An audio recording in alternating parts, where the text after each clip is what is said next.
क्यों जरूरत है हम सभी को अध्यात्म के रंग में रंगने की।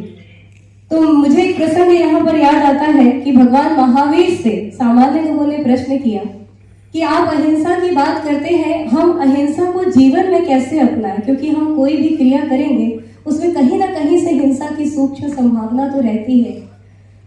उन्होंने उस समय सर्वप्राचीन प्राकृत भाषा चलती थी, प्राकृत भाषा में प्रश्न किया, कहम चरे कहम चिट्ठे कहम आसे कहम सहे कहम भूजे जिभा से ज पाव कम्मम न बंधई। अर्थात कैसे चले, कैसे खाएं, कैसे बोले, कैसे बैठे, कैसे सोए और किस प्रकार से अपना जीवन यापन करें कि हमें पाप कर्म का बंधन ना हो। तो भगवान महावीर ने बहुत सहज रूप में उत्तर दिया, जयम चरे जयम चिट्ठे जय मासे जयम सहे जयम भूज जय जिभा से ज पाव कम्मम न बंधई। अर्थात यत्न पूर्वक, संयम पूर्वक अगर हम चले, बैठे, खाएं, पिए, सोए, चेष्टा पूर्वक, ध्यान पूर्वक अगर हम करें तो हमें पाप कर्म का बंधन नहीं होगा। अध्यात्म हमें यही सिखाता है कि हमारे मन में कभी भी कोई भी पाप कर्म का बंध ना हो। अध्यात्म हमें यही सिखाता है कि हम अपनी आत्मा को शुद्ध रखें।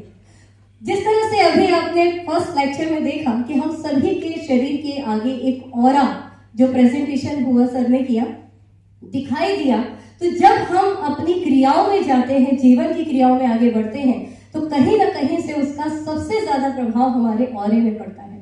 तो अगर हमें अपनी आत्मा को जानना है, इस सेमिनार से आपको पता चलेगा कि हमारे पूरे शरीर में आत्मा कहाँ विराजमान है। इस संगोष्ठी के माध्यम से आप जानेंगे कि हमें कैसे अपने आप को ढूंढना है।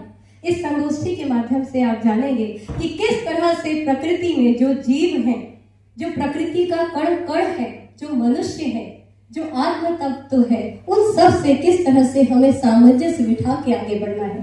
तो ये सेमिनार सिर्फ एक सेमिनार नहीं है, सिर्फ एक विचार विमर्श का आदान प्रदान का माध्यम नहीं है, ये माध्यम है जीवन जीने की कला सिखाने का। तो जीवन जीने की कला सिखाने के लिए हमारे यहाँ पर अध्यात्म के गुरु आए हैं। एक बार जोरदार तालियां बजा के स्वागत कीजिए सभी का।